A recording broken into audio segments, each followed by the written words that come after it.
السلام علیکم ورحمۃ اللہ وبرکاتہ۔ بیان شروع کرنے سے پہلے درخواست ہے قاری احمد علی صاحب کے لیٹسٹ بیان کو حاصل کرنے کے لیے ہمارے چینل کو ضرور سبسکرائب کریں۔ تو چلیے شروع کرتے ہیں بیان کو۔ حضرت ابو بکر صدیق رضی اللہ تعالیٰ عنہ جب خلیفہ بنے، خلیفۃ المسلمین، ہمارے نبی کا وصال مبارک ہوا، حضرت ابو بکر رضی اللہ تعالیٰ عنہ خلیفۃ المسلمین بنے۔ یہ سننے جیسی بات ہے، ایک دم کان لگا کر سننا، کڑی کو کڑی سے جوڑنا۔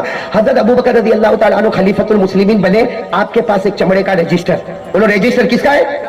اچھا وہ رجسٹر بھی کیسا معلوم؟ رجسٹر بھی کیسا؟ یہاں پہ نمبر ہے 1 2 3 4 5 نمبر لگے ہوئے، بازو میں لکھا ہوا ہے کہ مدینے میں بیوہ عورتیں کتنی ہیں۔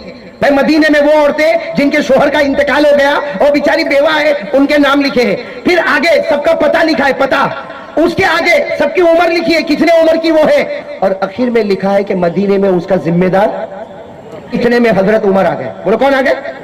اب حضرت عمر آ گئے تو حضرت عمر اور حضرت ابو بکر تو بڑے گہرے دوست تھے، لیکن حضرت عمر نے ڈسپلن کو سامنے رکھا، آ کر کہا یا خلیفۃ المسلمین السلام علیکم ورحمۃ اللہ وبرکاتہ۔ حضرت عمر نے کہا اے مسلمانوں کے بادشاہ السلام علیکم، بتاؤ کچھ کام ہے؟ تو حضرت ابو بکر نے مسکراتے مسکراتے کہا کوئی کام نہیں ہے، یہ بیواؤں کا رجسٹر دیکھ رہا ہوں، لو تم بھی دیکھو۔ یہ کہہ کر وہ رجسٹر کن کے ہاتھ میں دے دیا؟ اب حضرت عمر رضی اللہ تعالیٰ عنہ نے سنو دیکھنا شروع کیا، تو حضرت عمر کی نظر پڑی ایک بیوہ عورت پر جس کا ایڈریس ہے بہت دور اور عمر ہے 80۔ عمر کتنی ہے؟ بیوہ کا نام ہے، ایڈریس مدینے سے ذرا دور ہے، عمر کتنی ہے؟ اور بازو میں ذمہ دار کوئی بھی نہیں، جگہ خالی، بھائی جگہ خالی، ذمہ دار کوئی بھی نہیں۔ تو حضرت عمر رضی اللہ تعالیٰ عنہ نے اسی وقت دل میں سوچ لیا آج سے ذمہ دار میں، وہ آج سے ذمہ دار، لیکن نام لکھایا نہیں۔ بھائی ہم ہوتے تو کہتے نا ذرا دیکھو وہ کالم خالی ہے، لکھو قاری احمد علی، میں ہوتا تو کرتا نا ایسا کام۔ حضرت عمر نے دیکھا کہ کالم خالی ہے اور یہ عورت رہتی ہے دور، مدینے میں قریب نہیں رہتی، دور رہتی ہے، 80 سال کی عمر ہے، بوڑھی اماں ہے اور ذمہ دار کوئی نہیں۔ تو حضرت عمر رضی اللہ تعالیٰ عنہ نے اپنے دل میں سوچ لیا کہ لکھانے کی کیا ضرورت ہے، جس کے پاس لکھانا ہے وہ جانتا ہے، کون؟ بھائی لکھانے کی کیا ضرورت ہے، جس کے پاس لکھانا ہے وہ۔ اس لیے حضرت عمر نے وہ رجسٹر ویسا ہی دے دیا اور اپنے دل میں ٹھان لیا کہ کل سے یہ جو عورت ہے جو 80 سال کی ہے، جو مدینے سے دور رہتی ہے، جس کا کوئی ذمہ دار نہیں، حضرت عمر نے دل میں سوچ لیا اپنے کو رجسٹر میں لکھانے کی ضرورت نہیں، آج سے ذمہ دار۔ یہاں حضرت عمر رضی اللہ تعالیٰ عنہ نے کہا میرے کو لکھانے کی کیا ضرورت ہے، بس حضرت عمر نے عورت کا نام دماغ میں رکھ لیا، اس کا ایڈریس دماغ میں رکھ لیا، عمر کتنی اور کالم میں کوئی ذمہ دار۔ تو ذمہ دار کون بن گئے؟ سننا، حضرت عمر دوسرے دن فجر کی نماز کے بعد وہ ایڈریس پر چلے گئے۔ ارے ساتھ میں بولو نا، وہ ایڈریس پر، آپ سن رہے ہو نا، سب لوگ سن رہے ہو نا؟ حضرت عمر رضی اللہ تعالیٰ عنہ وہ ایڈریس پر گئے۔ سننا، دروازہ کھٹکھٹایا، دروازہ کھٹکھٹایا، اندر سے بوڑھی عورت کی آواز آئی من بالباب، میرے دروازے پر کون ہے؟ تو حضرت عمر نے باہر سے کہا میں عمر، عمر دروازہ کھولے، اماں اماں دروازہ کھولے۔ حضرت عمر نے جب اپنا نام دیا، سنو سب ساتھ میں بولو، حضرت عمر نے جب اپنا نام دیا تو دروازہ کھلا۔ وہ بوڑھی اماں پردے میں باہر کہہ رہی ہے، حضرت عمر کو کہتی کیوں آئے؟ عمر کو کہہ رہی کیوں آئے؟ تو حضرت عمر نے کہا اماں اماں تمہاری عمر 80 سال کی ہو گئی، تم بیوہ ہو اور تمہارا کوئی ذمہ دار نہیں، تو میں ذمہ داری لے کر آیا ہوں۔ وہ حضرت عمر باہر ایک سانس میں کہہ دیے اماں کپڑے دھونا ہو تو میرے کو بتا دو، برتن کو مانجنا ہو تو میرے کو بتا دو، گھر میں اناج نہیں ہو تو میرے کو بتا دو، اگر میں کھانا پکانا ہو تو میرے کو بتا دو۔ اور جب حضرت عمر نے کہنا شروع کیا تو بوڑھی اماں نے کہا محلم یا عمر، عمر خاموش رہو، خاموش رہو، تم کو میری ذمہ داری سنبھالنے کی ضرورت نہیں ہے۔ ایک آدمی آتا ہے اور روزانہ میرے گھر میں اناج بھی بڑھتا ہے، روزانہ میرے گھر کھانا بھی پکاتا ہے، میرے کپڑے بھی دھوتا ہے، کپڑے کو سکھاتا بھی ہے، برتن کو بھی دھوتا ہے، تمہیں آنے کی ضرورت؟ ارے بولو تمہیں آنے کی ضرورت؟ تو حضرت عمر نے کہا وہ کون ہے جو آتا ہے؟ تو وہ بوڑھی اماں نے کہا بہت زمانے سے آتا ہے اور میرے کو تو معلوم بھی نہیں کون ہے، اس لیے کہ جب وہ آتا ہے تو میں پردے میں ادھر کھڑی ہو جاتی ہوں، وہ آتا ہے سارا کام کرتا ہے چلا جاتا ہے۔ تو حضرت عمر دماغ میں سوچنے لگے یہ کون ہوگا جو میرے سے پہلے آتا۔ حضرت عمر دوسرے دن رات کو تہجد کے وقت چلے گئے۔ کون سے ٹائم پر چلے گئے؟ پہلے دن کب گئے تھے؟ فجر کے۔ اب حضرت عمر نے دیکھا کہ کوئی آدمی پہلے آتا ہے تو تہجد کے وقت چلے گئے، ہمارے انڈیا کے حساب سے 3-4 بجے ہوں گے۔ حضرت عمر گئے، اب رات کو دروازہ کھٹکھٹایا، اب وہ بوڑھی اماں بیچاری معذور بازور، وہ بوڑھی اماں رات کو کہتی ہے من بالباب، ارے رات کو بوڑھی اماں کے دروازے پہ کون آیا؟ تو عمر کہتا ہے اماں دروازہ کھول، عمر آیا ہے۔ وہ بوڑھی اماں نے دروازہ کھولا تو کہا عمر کو پوچھا کیوں آئے؟ عمر نے کہا گھر میں کھانا پکانا ہو، اناج رکھنا ہو، کپڑا دھونا ہو، برتن مانجنا ہو، میں تمہاری ذمہ۔